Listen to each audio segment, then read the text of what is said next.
All right, welcome back, everyone. I'd like to introduce to you now Mark Coopersmith. He's a senior fellow at the Haas Business School, and he is a fellow and teaches with us in the Center for Entrepreneurship and Technology. He also leads the Silicon Valley, is it Innovation and Entrepreneurship Program? Have I got the I and the E in the right order? I think that's right. I can never remember that. Orientation of those two. Anyway,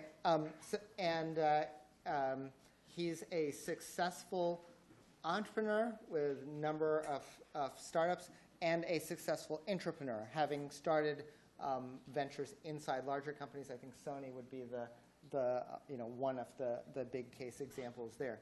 And I think you can see the title here already. You got an idea of what we're going to be talking about.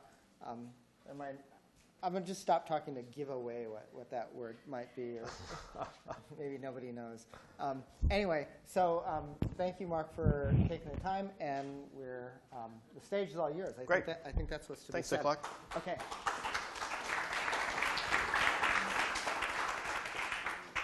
And you can hear me okay, right? Yeah. Great. So, and just to add a little bit, as Iklok said, I've been an entrepreneur and an entrepreneur, and in fact, with one company, Sony, I started up a business unit. We grew to about 150 million. I was running e-commerce. We spun that commerce engine out, and I took that through funding and growth and sold it. And then it got bought again, and then it got bought again. And it's now somewhere inside Google. I think it would have been better if Google had just bought me way back when. But still, happy outcome. All right, so I'm here to talk about innovation, entrepreneurship, and the other F word. And I'm going to probably spend about half an hour or so, not the full time. And then Ken Singer and I may do a little chat, and then Ken's got an exercise he'd like to walk through. The other F word kind of brings up a lot of what's the other F word. Now, since I know that Iklok and Ken have been saying we're going to have somebody be an expert to talk about an expert on failure today, that's probably one of the F words. The other one, yeah? I just have to say that one of our thoughts was if you really wanted to demonstrate failure, we thought you should walk up and face plant right on the stage. Start off as a failure. So one of the things that's great about talking about this, I'll do that, right? Is because we're talking a lot about change, is to start with a joke. And the reason if my topic is failure is it's okay. It's either you think the joke is funny and you laugh, which is great, or if it's really bad and there's an embarrassing silence, that's also okay. So let's start that way. This is called hedging your bets, which is what you always want to do, right?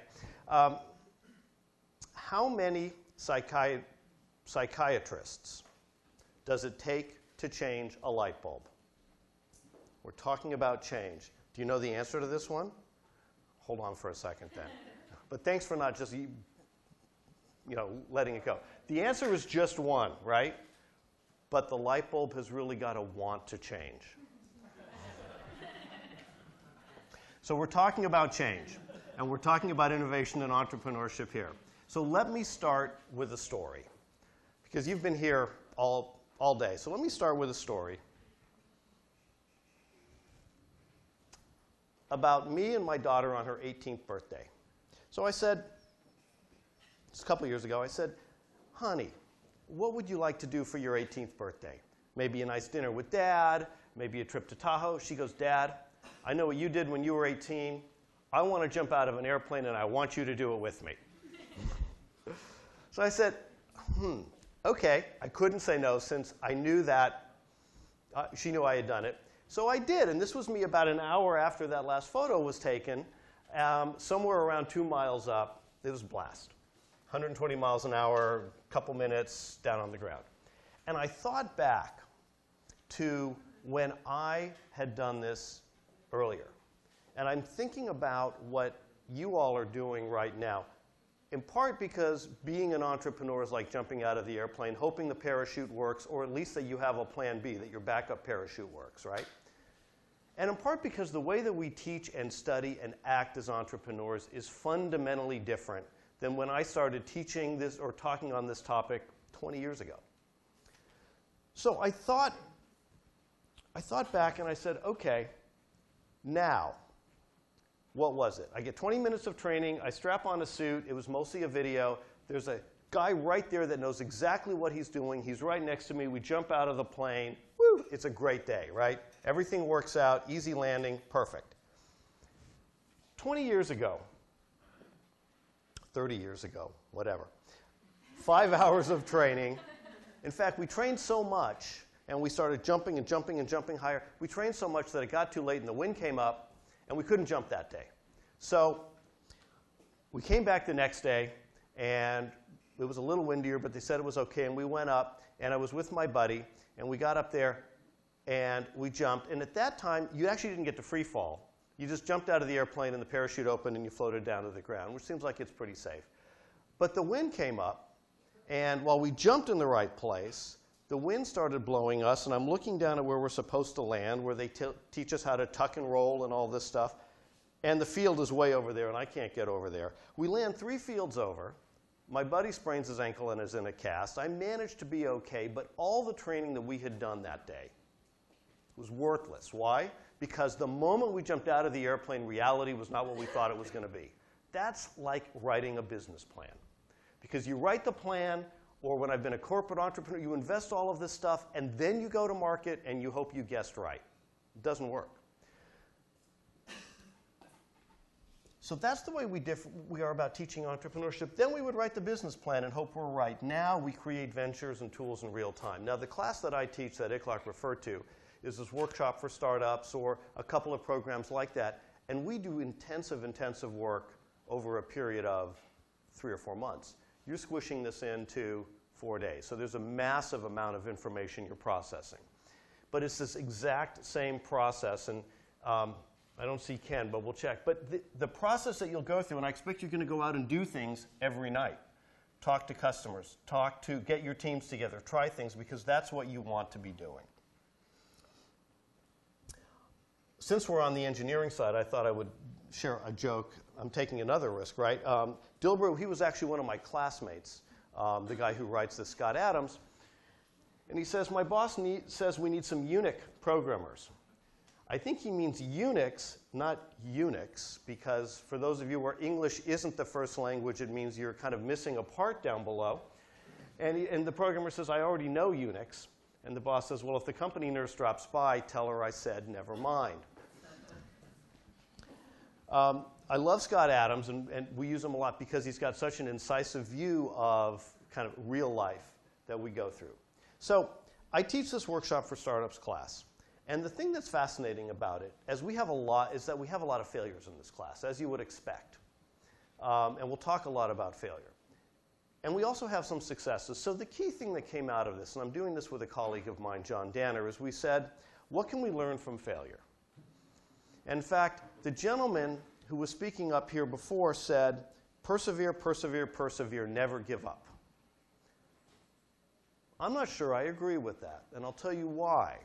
Because there are things you can learn from failure, and what we decided to do is to say, what can we deconstruct from the failure cycle? How can we look at failure in a way that we use different words, that we have dialogues inside small companies and large to say, what can we learn from it constructively so we are making changes based on our successes and failures? And we'll talk about things like experiments here.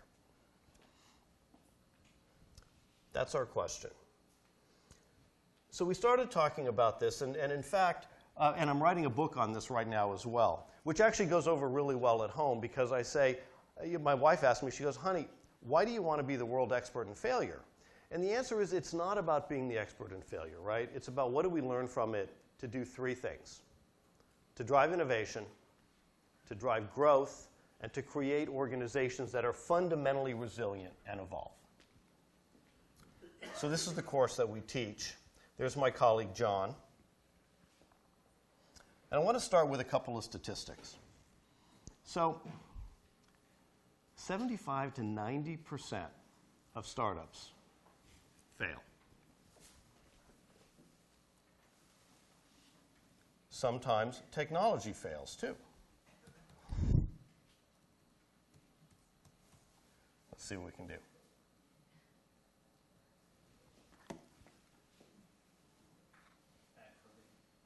Yeah.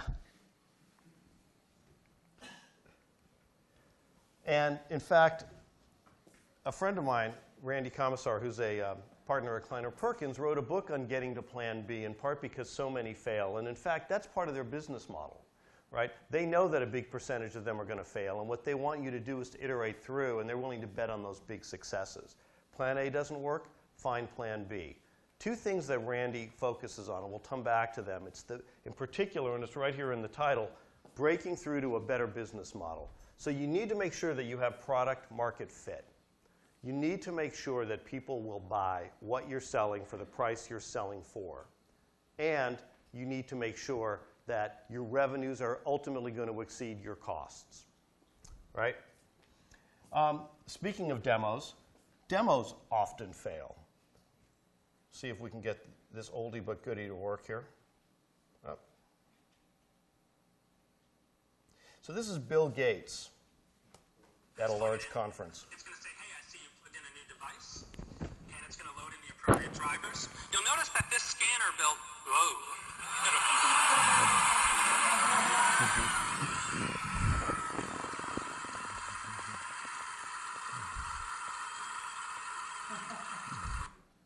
That was probably in front of about 10,000 people in a broadcast audience of another 100,000 or something like that.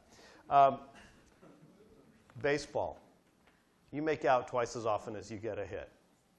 Mergers and acquisitions, 8 out of 10 failed to reach their objectives. Products that are going to change the way that we live and work, like Segways, become tourist tours on Fisherman's Wharf. By the way, it is a good tourist tour on Fisherman's Wharf. That is me there, so we did that recently. So if you're in town for a while, it's a good one. Get this, 99.8% of patents are never commercialized effectively or in any other way. 3,000 out of 1.5 million. So you say, yeah, we have IP protection. How much is that IP protection fundamentally worth?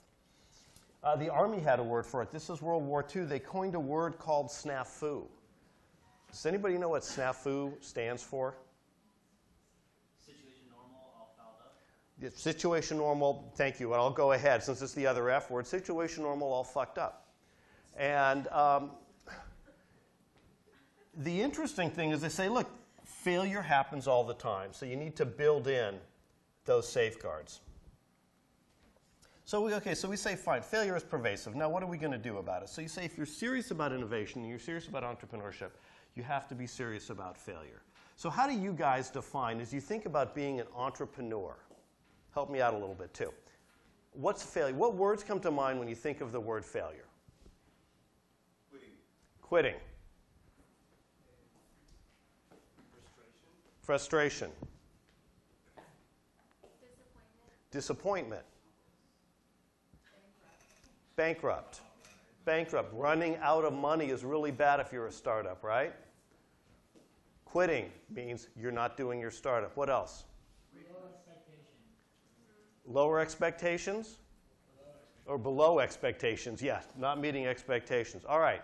So one of the, a lot of these are here. Did I see bankrupt right there? Crash, defeat, fizzle, collapse. It's all of this. So what do we learn from that? So I've got a definition that I would say failure is a mistake or outcome that fundamentally matters. And that's failure with a big F. If you think about that, which means that you're out of money, the company stops running, or you've lost all of your customers. So the definition there, if you say big F failure is outcomes that fundamentally matter, what does that mean for small outcomes, for small failures? So let's take, we're going to do one thing more. And we look at failure in two ways. We have the FU type of failure, and we have the SH type of failure. Now think about this. We've all run into this. So the FU type of failure is the one that we've kind of talked about, right, in snafu. It's where you screwed up. The SH type of failure is the shit happens type of failure, where you go, shit happened. It was bad. Like many of you may know that Target, for example, the retailer, had a massive data breach over the holidays where 100 million client records were stolen. And they said, we were attacked, we were hacked, this was a shit happens kind of event. And the more we learn about it, the more we understand let's see, your customer information is your most important asset. And you actually kind of knew that there were problems with your data security and. So you go, in most instances, it's not one of these. It's one of these. And as an entrepreneur and as an executive, you need to think about it. Now, you might say, if you think back to 9/11, if you were the federal government or if you're the intelligence network, you go, they really screwed up. If you happen to be in the World Trade Center one of those days, then that really was one of those acts of God. But what happens, whether you're in a small startup or whether you're in a large organization, when there is a failure with a big F? How do people act? What do? Somebody else's fault, right? It's your fault. Or it didn't really happen. You deny it.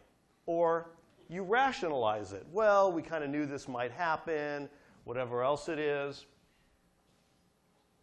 Or you cover it up, like our friends at Enron, if we remember, and others. But that's not terribly productive either, is it? So then we started saying, all right, that's the way business deals with it. How do other disciplines address and deal with failure? Think about engineering. Engineering has an entire, when we talk about structural engineering, an entire discipline in architecture around failure and failure analysis. Science, they approach things as experiments. Everybody knows what this is, right? WD-40 stands for water displacement 40. Guess what? There was a water displacement 1, and a water displacement 2, and a WD-3, all the way through until they got to WD-40, and they found this formula that worked. And it's remained kind of one of those evergreen properties. This is the Model T. We all know about the Model A. Do the math, right? There were a lot of iterations until he came up with the Model T. Here's an interesting one, Rovio. Does anybody know how many games Rovio, the Scandinavian video game producers, had released prior to Angry Birds? Anybody know? 52. Angry Birds was their 53rd game. Now, this may be one of those episodes where perseverance does eventually pay off. The good news for these guys was that they actually hit it on 53 because they were out of money and there was not going to be a number 54. So you hope that they learn some things from experimentation, market adoption to make that work. So I'm going to take a couple minutes here and talk about what we've done is we've looked and we've said whether it's startups or in between medium-sized businesses or large, there's 7 different ways. There's a failure cycle, and organizations fail it all the time. And they fail it in different places. So number 1, you need to respect that it happens all the time. In the startup arena, we know that. We know 75% of our businesses will fail, and we want to learn from those. Number 2, you want to recognize it and recognize it early. One of the really important things to think about is how do you recognize as a startup that something's not working? You guys have done this. How do you recognize that something's not working? What do good startups do early and often? They put metrics in place so that they can understand, are they getting better adoption rates? Are they, and metrics across the board, is your average revenue per user or ARPU growing? Is the stickiness of your application, your time on site growing? The metrics and constant testing help you determine if you can recognize failures. You're constantly experimenting, and you want to look at the horizon for that. You want to rehearse, too, because if you think about it, let's say you're in a web-based business, and a lot of what we've talked about here is, what happens if something happens, if you get hacked, if your site goes down, if something bad happens to your business? How do you quickly recover that? How do you have the fast-acting teams in place the way, if you think about disaster response teams like firemen do, or hospital surgery rooms and emergency rooms, that they're constantly rehearsing so that when something bad happens, they react quickly, they avoid the capital F failure. And then you need to know, how do you respond? And this is where you respond in the moment. So again, think of startups. You say, okay, you're now out there with your product. If things don't go well, respond quickly, right? Let's take a look at a couple of examples of people who responded well and people who didn't.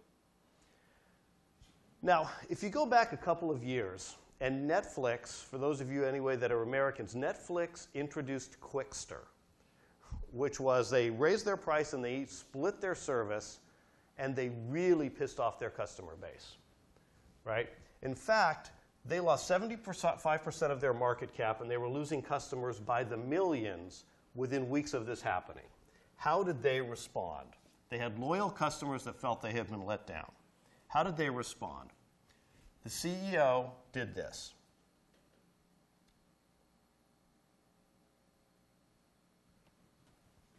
Hi, I'm Reed Hastings, CEO and co-founder of Netflix. I'm Andy Rendich, and I head up DVD operations at Netflix. We've been working for the past 14 years to build Netflix year by year into the best possible service we could build. And we're making this video today to apologize in person, or at least on camera, for something that we did recently. So they went out and they provided an explicit apology to their users. And what did it do then? It bought them time to be able to think about what they needed to do next. I'm going to talk about what happened next in a moment. Let's do something that's a little different, not even a tech company. Lululemon's too sheer yoga pants, right? Their yoga pants are too sheer. They have a production problem. What happens? The CEO, I just plugged the microphone in, so we'll see if this works. The CEO goes on air and starts saying things like this. Some women's bodies just actually don't work for it. The company's founder, Chip Wilson, appearing to suggest it's his customers who are the problem. You know, really about the rubbing through the thighs. And now, 1 week and plenty of outrage later, a very necessary apology posted So online. he does an apology. I'm really sad. Off to a good start, right? Let's hear some more. I'm sad for the people of Lululemon who I care so much about that have really had to face the brunt of my actions. So how did that work? Pretty badly. And Lululemon's stock is down more than 50% since all this happened, in part because of the way he responded. Did he invoke the benefit that he had in his brand equity? Not at all. In fact, he insulted many of his customers. So once you do that, then reflect upon what you've learned. So when you do a response, when something happens, you want to reflect upon what you've learned. Let's use Netflix as an example of a startup that's further along, of course, and that is they said, look, things are fundamentally changing. That's why they wanted to get out of. They did this to start to change from being in the movie DVD business. We want to create more original content. We are going to become a network of our own in some ways to compete with HBO. So they started doing that with things like House of Cards and a lot of other original content. And then they built the strategy and they rebounded. So the key thing you think about, whether it's a startup or a larger company, is to say, respond quickly, be thoughtful, and use metrics, insight, customers, boards, your advisors to craft that strategy and then quickly bring it to market while you still have those customers before you have burned those bridges. And then finally, the really important thing is not to just move on and forget about those, but to remember them. In some cases, it's even to make them a part of the company culture, not to celebrate those failures, but to celebrate the successes that came out of them so you don't make those mistakes again. So that's the failure cycle that we've identified and is the core of the book that we're writing right now, and also the way that we talk to companies of all sizes about drilling into those and creating better innovation based on how you respond, creating higher growth opportunities, and in particular, a more resilient and a more successful organization.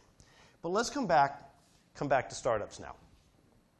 So there's two key things that we look at when we can basically say failure is, for startups, the essential ingredient, which is different than for large companies. And here's why I would say that to you. The reason you have an opportunity as a startup is because somebody else is not meeting the current or the emerging needs of the marketplace. So look for the failures of others to meet the needs of customers. And oftentimes, and I think many of you, and I was not here this morning, but I'll see you again later this week as you're pitching, many of you have developed startups because you had a problem that was not being effectively met. my personal example that I shared earlier. I was at Sony running e-commerce. I ended up building an e-commerce engine because I didn't like the ones that I could go out and buy. And I had plenty of money at Sony to buy those, whatever I needed from a software standpoint. I built the e-commerce engine just for us. What surprised me was what happened next. Hewlett-Packard, BMW, Pizza Hut all came and asked if they could buy or lease or license my e-commerce engine. Well, that wasn't the business Sony was in, so I went to my bosses and I say, can I spin this out? And they were generous enough to say yes. So I spun it out, took that through funding and growth. So the key thing is what problems you may face or others face that help drive that unmet need, because you have unique insights. So look to yourself. When you pitch your venture, say, I'll use myself. This is a great e-commerce engine. How do I know? Or this meets an unmet market need, because I was using it and I have BMW, Hewlett-Packard, and Pizza Hut as my initial customers without even marketing at all. Give them that story why you are the legitimate, your insights and why you are meeting a need that's being underserved. So that's where the opportunity comes from. Failure also comes out of meeting the needs from developing that product market fit. I'm sure you guys have talked about this a lot. The most important thing you can do as entrepreneurs is to get out and talk to customers. We talked a lot about that today, and we'll be talking more about that. I won't belabor the point. But the key thing is get out, talk to customers, talk to them across the board of all types, and develop personas of who your customers are. Know who your targets are and refine that through that discussion. Does anybody know this company, Bourbon? Anybody use it? So here's what's interesting. This company was founded by Kevin Systrom. And it was a location-based mobile application that did a lot of things. And what he found was, and he and his team spent a year, 18 months building it, had a lot, they'd raised money. The only thing that people were really using and that they really liked were the photo filters in a little corner of the application. So he shut down Bourbon, coded like crazy for 30 days, and launched Instagram. The insight that he got from the failure was he had a bigger, better, comprehensive solution. People didn't care. They liked a little thing over here. That's what you have to listen for. That's what you have to look for. That's where those failures are going to drive you to those successes. I think we've talked enough about this. Ken, are you around here? Good. I was going to say what we want to do is try and get you up here sooner rather than later. How are we for time? We actually want to get going, don't we? I was going to say I've got another case, but let's not do that. So Ken and I have known each other for many years. In fact, it was great in that I helped mentor Ken in some of his early ventures when you were in your, were you 20? My first, yeah, I was barely 20. Yeah. So it's a long time ago. Do you want to take these guys through an exercise right now? Do you want to chat a little bit about? Let's chat a little bit, because I think between the two of us, we have a lot of failures we can talk about. Failures, yeah. I think Iklak and I were looking at that Angry Birds slide that you had, the 53rd one. We were joking that the first game was Happy Birds, and that they just got progressively angst-ridden birds, and then ended up with angry. By 53, they're very angry birds, right? Turns out that's the one that wins, right? But I think the major lesson that I think you're highlighting here is that failure is a necessary part of this exercise of being an entrepreneur. But for many entrepreneurs, including myself, it's failure that leads to the success. And to give you another example, like the ones that you were talking about, my last company, we, about 7 years ago, we started out building mobile applications for companies, because we had a platform that you could build mobile apps very easily and quickly, and this was for devices before the iPhone, so you guys don't even know what it was like back then. It was very basic devices, and we were building apps for companies. And at some point, we started just losing deals. We were making lots of money off of deals, and suddenly we had these competing bids from Czech Republic and from Poland And it wasn't even China, it was just Eastern Europe. And we were losing deals by orders of magnitude, right? So their bids were coming in incredibly low. And so we started panicking because we had no market. Right. And the fail that occurred was our business was gone, right? So was there an insight that came out of that with the benefit of hindsight? Was it context? Was it competition? Was it pricing? Was it speed? Was it customers? I mean, these are all the things as entrepreneurs you look for. Yeah, right? so that was going on in the market. You know, the background was we were losing access to customers. And the customers that we did have didn't want any more applications from us. We had already built a couple of apps for them. What they wanted was someone to manage the apps. Because we delivered the applications to them, and they said, oh, how do we distribute this to our employees? They said, well, you just put it on a server and have people, they're like, that's too complicated. We need just a system where people can just easily do it. By the way, let me take, if you're building a product and it's having some problems, think about offering it as a service. And if you're offering a service, think about turning it into a product. I mean, there's a lot of different ways to look at it, because you had a product, yes, and they were actually looking for a service. So actually, we had a service to build apps for them. Right. They didn't want that. They wanted a product. So we built them a product, but then they didn't have a way to deliver it to their employees, so they wanted a service for us to deliver the product. Right? So you were just one pivot away, though. You were so close. It was all of this just chasing what the customer wanted. And that was what we figured out was our initial revenue model was failing because new customers didn't want what we had built, right? But our existing customers wanted more of something else. And we started listening to them, so we started building a platform to help them distribute apps to their employees without having to have their employees do anything. Right. And then as we started heading that direction, we started getting phone calls from random companies who had talked to the project manager at our customer's site saying, hey, we heard through the grapevine you have this thing to distribute apps. Can we license that from you? And we quickly realized the money was not in building apps because you're not going to beat the Eastern Europeans on price. And certainly quality is the same quality. You can only go where the market is, and it turns out people are willing to pay more to distribute and manage apps than to build them. And so we built a full platform to do that, and we found 3 or 4 VC firms that were interested in investing in us. We had a beauty contest, and we ended up with an incredible deal from a VC firm. And we were able to define a market about 6 months before anyone else was there. We got to name all of the product features that now are in the Gartner quadrant. So by just listening to the customers and finding out we're failing on our current business, we had to pivot. It forced us to find another path. A couple of thoughts on that, which are really interesting. Number one, and we've all done this, when somebody's using your product wrong, and then you see more people using your product wrong, and you're so frustrated because they're using your product wrong, there's an insight there, right? And you have to really be open to that, because especially if you're the founder and you're the engineer and you build it to do this, and damn it, it's got to do that.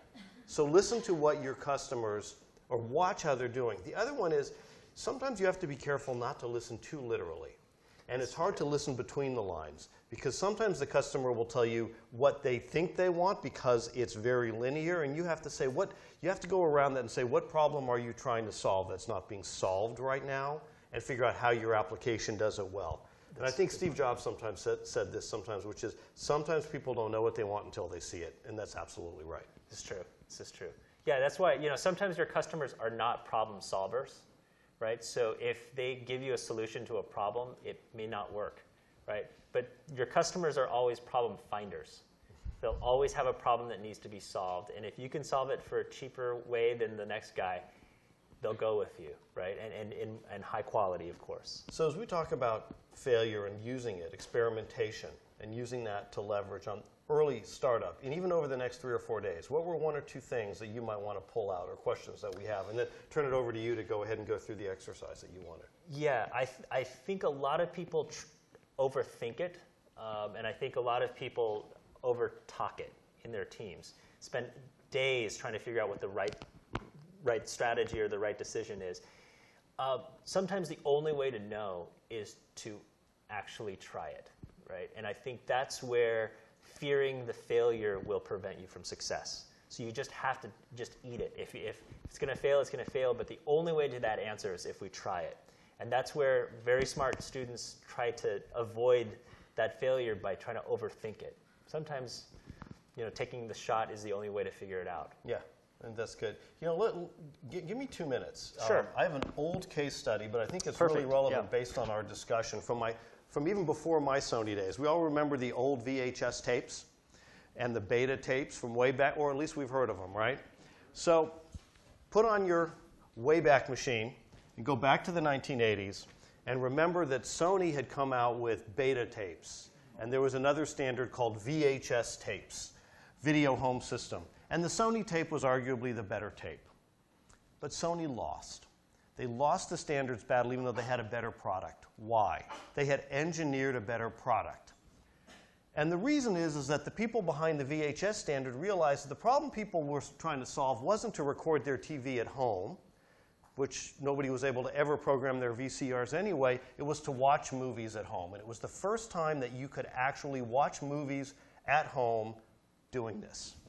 That was the problem that was being solved. So Sony, licking their wounds, had an insight. It was about the content. So the next standards change was from vinyl to CDs. What did Sony do? They bought a music company. And their CD standard was the dominant standard. Why? Because they could re-release 1/4 of all of the media that was out there in music on the dominant standard. Everybody immediately went to buy their CDs, bought the CD player.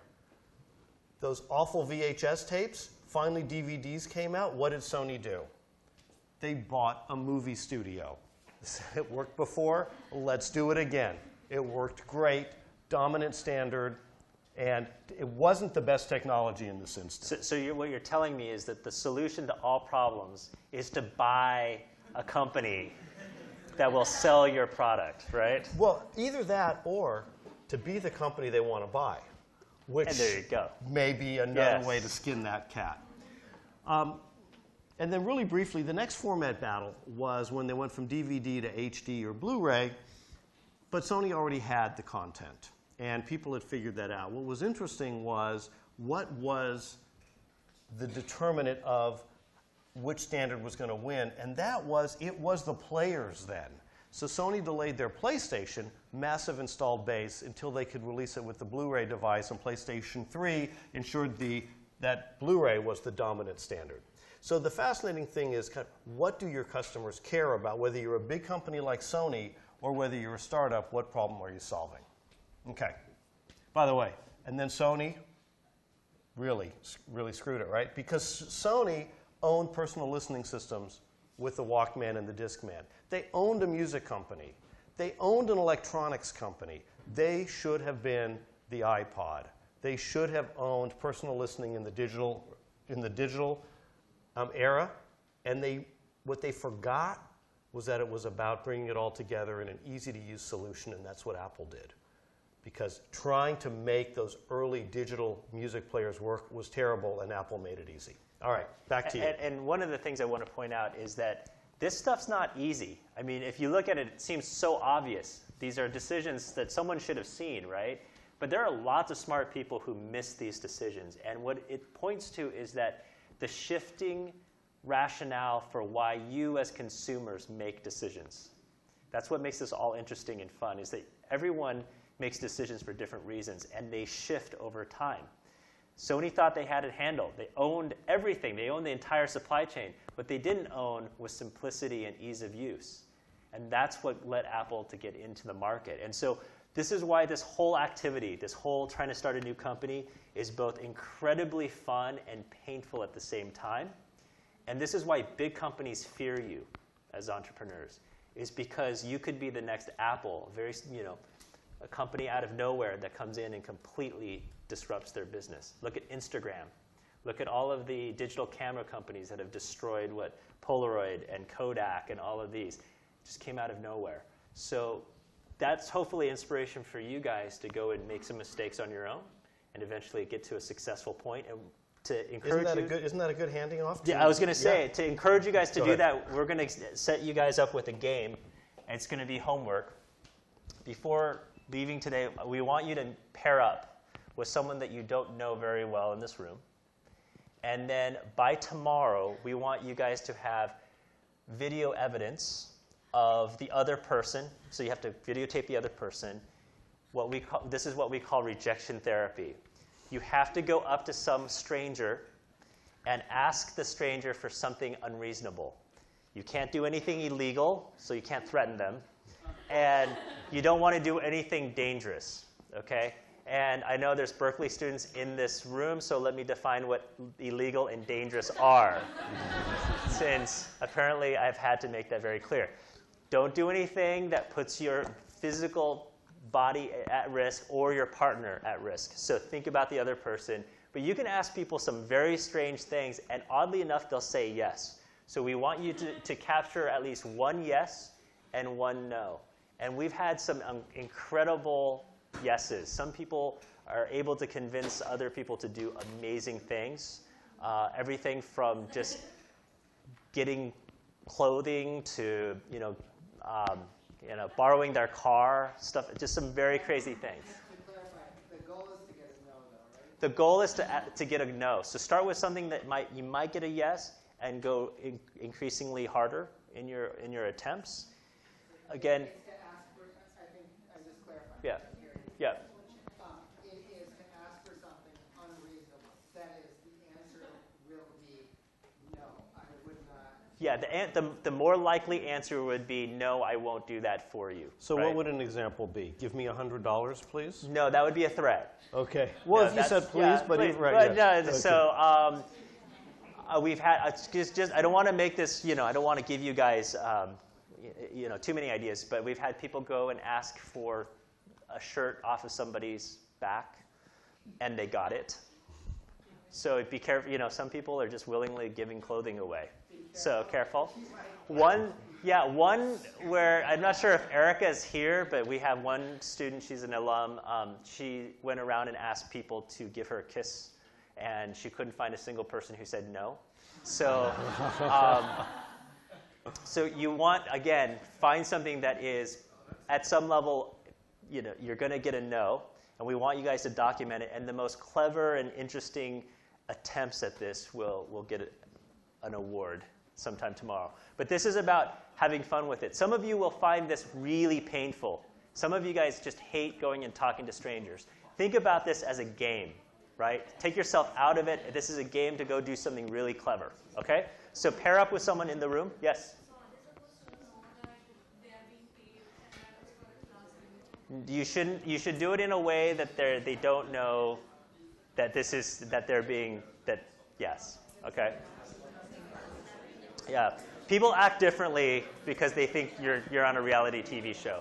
But all this is to capture that you guys did it. Okay? And what are they supposed to do now? Upload the videos? And then you're supposed to, okay, hold on, guys. You're supposed to upload the videos to a location that Vicky's going to tell you. People were a little bit concerned because I tried to send out an announcement early and they didn't understand what the homework was. This is the homework. And so what you can do, you can see it in B course on your announcement. There is a link to a Dropbox. And so you just upload the video to Dropbox. If you have some issue with that, you can also put it on YouTube and send that to Amy. And the email address is on the note that went to you and also on B course. Right. So you should be able to do it. So if you're Ideally, from Dropbox. Yeah, so get it in Dropbox by tonight. If you're from Monterey Tech, your professors have done this exercise. We've done this in Mexico.